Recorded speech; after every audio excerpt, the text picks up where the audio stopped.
Press Luncheon, and our second half is going to feature JMU field hockey. Before we get to that, though, make sure that you give a belated happy birthday to Mo here at O'Neill's Grill, as yesterday was her birthday. So I understand she had several cookie skillets yesterday. She doesn't even know that we're talking about her over here. She's a little busy.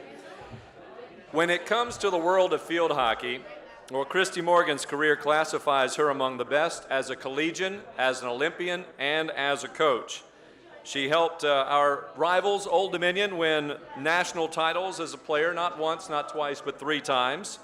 She earned All-America 3 times, was the 1984 Honda Award winner, which exemplifies the best collegiate field hockey player in the country. She's also very modest, so she's probably turning a little red here over to my left. She played 8 seasons with the U.S. national team, 2 with the U.S. World Cup team, and also played in the 1988 Olympics. So we have an elite athlete that guides our JMU field hockey program. Oh, and by the way, she was the head coach when the Dukes won the national championship in 1994 in overtime against North Carolina.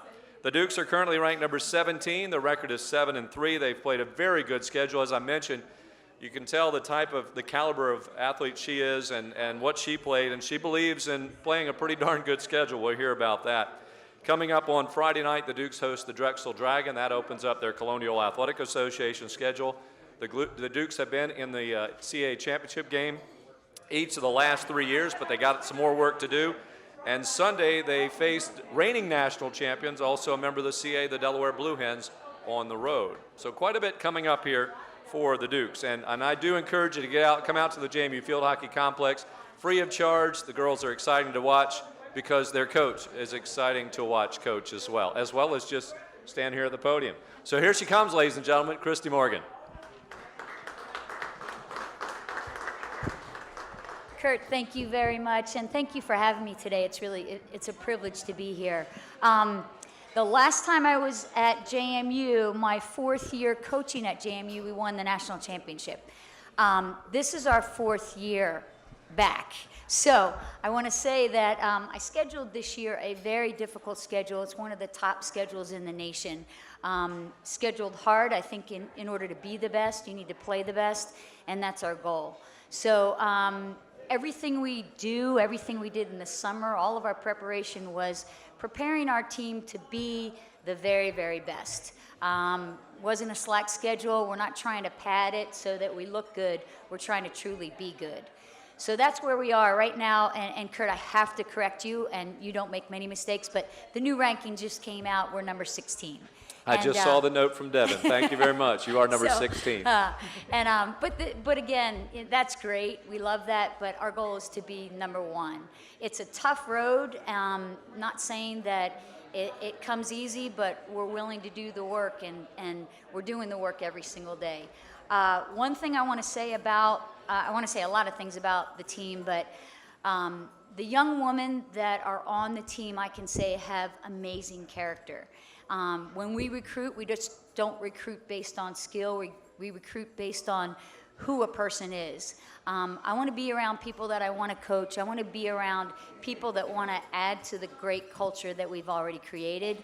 And I think we do that. So anytime you can have any interaction with the players, please do, because I think you'll be impressed with not only how they play, but who they are. I think they really represent James Madison University in the best light. So that's where we are. This weekend, we have a big weekend. We start our conference play with Drexel, who's a good team, on Friday, and then we go to Delaware and play Delaware on Sunday. Delaware, I think, is currently ranked number 7 in the nation. They started out number 1 in the nation, played a tough schedule, had some tough games, a couple tough losses, but they are a great team. So we're looking forward to both of those challenges and great opportunities for us to raise the level and play great hockey and win big games. Coach, let's talk about your team. You want to be the best. You've scheduled a very daunting schedule. What is the biggest strength of this team? What do you like about this team the most, to this point at least? You know, the thing about this team is we don't have any superstars. So the best thing about this team is everybody on the team adds value. I think when you can play a team that everybody plays a crucial part, then it's hard to defend us. So when you look at our team, you'll see greatness in a lot of different areas of our field. So I'm happy to say that we've got strength all the way around, but we don't have superstars. You're not going to say, well, that's the player to watch. We have players that do their job. We have players that work hard. This summer, 90% of the team stayed here over the summer. They paid their own way. Only a couple of them got scholarship grants. The rest got jobs, stayed to train because they're committed to greatness. So one of the things I can say that I'm really proud of is the work rate of the current student athletes. One of the best work rates in the nation, I believe. And I think there's no, I think that is the foundation for greatness. It starts with a great work rate, and it also is supported by the desire to be the best. And from last year, you lost practically nobody. How huge has that experience been this year in your success when you have players who have learned from last season? Oh, absolutely. Last year we were super young. We had no seniors, and we did a great job with it. But what happened was some of those younger players had to take the leadership load. Those players are captains again this year, and they have more experience under their belt. So, great teams have instinctive players. So when you have that experience at the top, that instinct kind of filters through. So happy to say that those players that led last year are better leaders this year, and it's making a difference. Coach, from looking at your roster, it looks like the Mid-Atlantic region is maybe the core of your recruiting base. Is that the case? Is that how do you limit yourself there, or kind of how do you recruit? Oh, I'm open to the best of the best. So I'll go anywhere to see any player. We go to a lot of tournaments. Our best recruiting opportunities are inviting people in to our clinics. We run a really good clinic. They get to see our energy, our personalities, our positivity, and the culture of the team. All the players work the clinics, and they come from all over, and they get to be on this beautiful campus. So, yeah, we'll go anywhere. We'll go abroad. There's a lot of internationals that have an interest to come here, but again, it's not just about the best players. It's about the best people that want to add to the great culture that we have. That being said, obviously, you know the sport in the Commonwealth. How has the sport grown in this state, especially knowing it's not exactly a hotbed yet? I mean, you go to Pennsylvania, you go to California. How has it grown here, though, and how is JMU kind of helping that? It's grown in Virginia a lot, especially in Virginia Beach. There's some great club systems that really have committed to the youth, and that's the key. Great athletes, they typically start when they're a little bit younger, and it creates that instinct rather than thought. It's natural. So Virginia Beach is probably one of the hotbeds of our recruiting. You'll see our 2019s were finished, 2018 were finished, 2019s we have one 2021 commit and two 2020 commits. So recruiting is getting better and better for us. I think when you get a national ranking and people see the work that we're doing and the outcomes that we're getting, they want to be a part of it. But probably the biggest piece of our recruiting is, like I said, when they meet the team and they feel the culture, people want a piece of that. The parents and the student athletes that potentially could be here see that culture, and they say it's a family culture. These kids are connected. They have each other's backs, and I want to be a part of that. This is a culture, but it is a very diverse culture too, because internationally, this is actually one of the oldest sports in the world. I mean, historically. Yep. And it is very strong in Europe for both men and women, and you have a lot of Europeans, South Africans that come to James Madison. What does that do to the culture of your program when you're injecting so many different cultures as far as where they come from? Oh, it definitely adds to it. But one of the things that I think is really important is everybody that chooses to come to James Madison University to play field hockey, they've got to understand our core values before they come, and they've got to have that within them. So, when we have internationals come in, a lot of times the internationals, they start when they're 5 years old, and they start at a good level at 5, and they learn the right way to play. So they really enhance a program. I do not want to overwhelm a program with too many internationals, because I think there are a lot of great Americans, and I think we attract an American that has the potential and has a desire to grow and learn. A lot of times they're not the absolute finished product. So you mix great internationals and really eager, hardworking Americans, and you have a formula for success. Coach, for those of us who don't know much or at all about field hockey, you're averaging about We'll come out. 18 shots a game. Is that a good number for you? Would you like to see more shots? Obviously, you can't score without shooting, but is that a good number? Are you happy with that? That's a great number, but I want the shooting percentage to be better. And that's one of the things we're going to be working on today at practice. And we're going to start with film, just showing how to be more effective, how to get more outcomes inside the scoring circle. So to get a lot of shots says that we're dominating games, but now it's taking the next step and finishing the shots that we get. And it's intentional. It's being intentional with your circle play. It's being intentional with your shooting. Not just shooting to shoot, but shooting to score, and having that attitude and having that desire. So we're working on that. Good point. And corners are so huge in this game. I argue that's probably more important in field hockey than it is in soccer. You Yep. only have one goal off of a corner, though, this season. How have you been working with the team to try and make that better as you go on in CAA play? Oh yeah, it's repetition. Like I said, we want to create an instinctual way of being in our corners, so it's repetition. We haven't found the right mix yet, but my hope is that we find it this week, and then we bring it into the weekend. So that is definitely an area that we are conscious that it's not where we need it to be, but we have the potential to get it to a different place, and we're definitely working on that. Christy, for those like Dave who might not know what a corner is or how it actually results, I'm talking about Dave Thomas here. De Guzman may know. But how do you get a corner? What is the rule with that, and what's the advantage of it, and how does that affect the game? You're awarded a corner if there's some type of foul inside the attacking scoring circle. So a foul would be a foot of a defender, or an obstruction inside the scoring circle. And then it's a set play, so it's a hit from the baseline out to the top of the circle. There's only a certain number that are allowed behind the cage, and they run out, and we've got more numbers up. So it's a set play that gives the advantage to the attack. And we need to do better on that set play, for sure.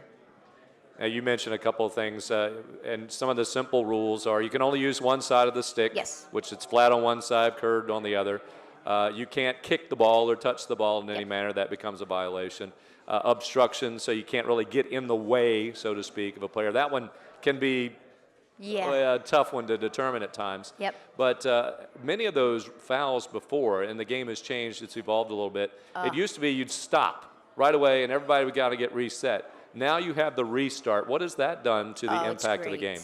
It's great, and it's great for us because we are a super fast team and a super fit team. We've got a great strength and conditioning coach now, in Coach Epstein, and it really feeds to the style of play that we play. All it is the difference was when there was a dead ball because of a foul, you just stopped, totally stopped, everybody set up, and now you can take it on the dribble. So it creates a really dynamic style of play, and we love it. Coach, you're home Friday, you go on Yes. the road Sunday, and then you have an entire week off till you play the following Sunday. Yes. Is that a normal gap in your schedule, and how do you plan to utilize that week with the rigid schedule that you played? That's normal for us, Friday, Sunday. We have Mondays off to recover, and then Tuesdays we do a lot of film. I do a lot also with training the brain. I think the psyche is so fragile, so we need to keep people excited to play. We need to keep people in the right frame of mind. When you're a young team that maybe hasn't had the great success that we're going for, you need to support them in believing that it's possible. So there's a lot of activities that we do to make them believe that they are as good as we tell them that they are. Well, competition breeds success, and when you're Yes. in a conference that has a team like Delaware, how has that made you guys better over the last couple of years?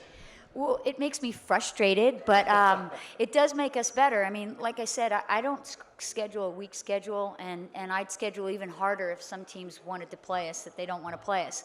I think when you play great teams, it brings out your greatness. And Delaware is a great team. There are a lot of international players, so they are very naturally skilled, and they get the game probably better than a lot of my players do, but that ultimate challenge, I think, brings out the best in us. So we love it. We love it. I'd love to have won 3 CAA titles in the last 3 years, but the challenge has made us better. So this year's the year, maybe. Off the field, you and I talked about this last year, your battle with celiac disease and just living with it. Yep. Over the past year, has it gotten better for you in terms of, you travel so much, you're on the road so much, you don't always have that opportunity to just take something with you from home. Has it gotten better for you in terms of the options of what you can eat? It absolutely has. And it's always a challenge because people don't understand. They think it's just a choice, and really it's a disease that I'll be kind of knocked out for a couple of days. I won't be as clear as I need to be the best coach. So the neat thing is my assistant is really vigilant, and when she does the orders, the delivery orders, she makes sure that everything's good to go. And the interesting thing also is I have a 2019 commit that also has celiac, and she had another institution that turned her away because of it, which was really interesting. And I think there's such compassion there because I live it, and it's not a disability. It's just we have to be very conscious of it. So, but people are more and more aware of the disease, and restaurants are more conscious of it, and there's many more options these days. What's your go-to meal or snack, whether it's something from home or something on the road? Well, I love French fries, but I have to be really, hence the gut that I have right now. But no, I mean, yeah, I'm a meat and potatoes girl, so that's safe too, so that's nice. Christy, you were talking about meeting the young ladies, and also some maybe field hockey 101. Would you speak a little bit about your Purple Pups program, because that you get twofold there, well, threefold. One, you get into a community that field hockey is not very well known. 2, you get an opportunity to teach them about the game itself. And 3, they interact with your student athletes. Yeah, and there's so many benefits to it. We attract a lot of Purple Pups. It's age 3 to 10, and a lot of faculty bring their kids in or grandchildren in, and it's a great way for our student athletes to connect to the faculty and to give back to the community. We started and we had maybe 15 my first year here. We do it in the fall and the spring. It's an hour a week, so it's every Tuesday from 5:30 to 6:30. This year we have about 60. So they get a little miniature stick, and they get a penny that goes down to their ankles. We have to tie it up with a little bow tie, but it's so fun, and it's so wonderful to see our young women leading these kids and creating an environment that's super fun, and they learn some hockey.